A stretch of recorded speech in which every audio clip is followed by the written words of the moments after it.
आज करणार आहोत चटपटीत कुरकुरीत मक्याच्या पोह्यांचा चिवडा. आणि जो चिवड्याचा मसाला आहे ना, तो पण आपण घरीच बनवणार आहोत. नमस्कार मंडळी, मी कांचन लोणचं मराठीमध्ये तुमचं स्वागत आहे. आणि हा चिवडा आपण एकदा केला की 2 ते 3 महिने तसा डब्यामध्ये कुरकुरीत राहणार आहे, सॉफ्ट पडणार नाही आहे.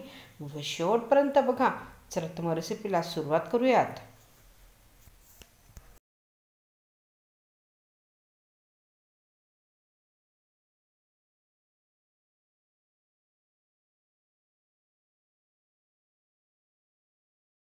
मक्याचे पोहे तळताना तेल आपल्याला खूप कडकडीत हवं आहे. तुम्ही इथे बघू शकता, खूप कडकडीत गरम तेल मी करून घेतलेलं आहे.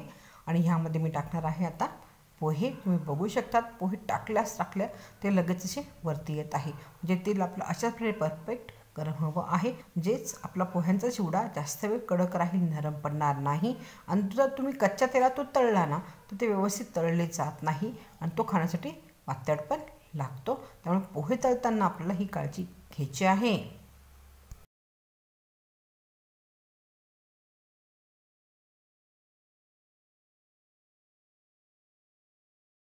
पोहे चांगले तळले की सेम मध्ये मी टाकणार आहे शेंगदाणे. आणि शेंगदाणे छान लाल होईपर्यंत फ्राय करून घ्यायचे आहेत. शेंगदाणे मी आता काढून घेतलेले आहेत. त्यामध्ये टाकत आहे सुकं खोबरं. आणि सुकं खोबरं बारीक कापून घेतलेलं आहे. ते पण मी आता थोडंसं तळून घेणार आहे आणि लगेच काढून घेणार आहे. खोबरं तळायला फारसा वेळ लागत नाही.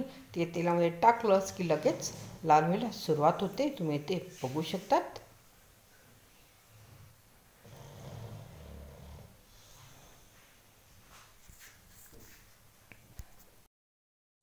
लगेच मी टाकणार आहे डाळ्या. आणि डाळ्या आपल्याला जास्त फ्राय करायच्या नाही, फक्त अर्धा ते 1 मिनटं तेलात टाकून त्या लगेच काढून घ्यायच्या आहेत. त्याच्यात जास्त तळल्या ना तर त्या कडक होतात. आता उभी चिरलेली हिरवी मिरची पण मी फ्राय करून घेणार आहे. चांगली कडक होईपर्यंत फ्राय करायची आहे.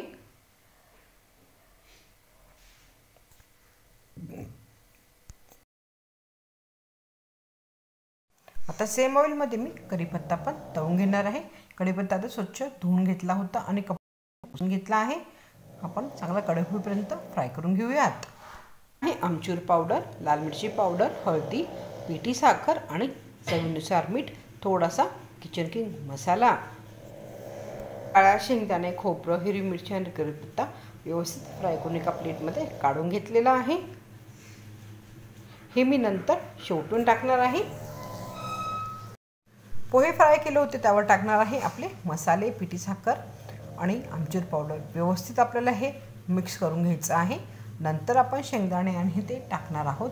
जर आपण लगेच ते टाकलं ना, तर सगळा जो मसाला आहे तो आपले कढीपत्ता आणि हिरवी मिरची आणि शेंगदाणे खोबऱ्यालाच लागतो, पोह्यांना व्यवस्थित लागत नाही. तर सर्वात आधी हे व्यवस्थित टाकून मिक्स करून घेतलं आहे. आता त्यात टाकत आहे डाळ, शेंगदाणे, हिरवी मिरची, कढीपत्ता आणि खोबरं आणि व्यवस्थित मिक्स करून घ्यायचं आहे.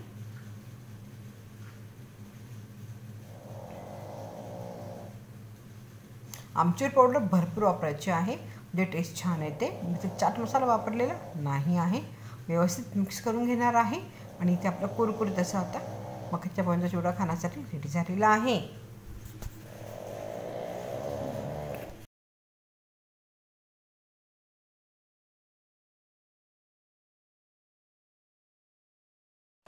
इथे आपला कुरकुरीत आता मक्याच्या पोह्यांचा चिवडा खाण्यासाठी रेडी झालेला आहे. तुम्ही ही रेसिपी घरी जरूर ट्राय करा. व्हिडिओ कोणत्याही कारणाला आवडतं लाईक आणि शेअर जरूर करा.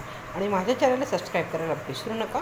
नवनीत किचन मराठी बघितल्याबद्दल धन्यवाद.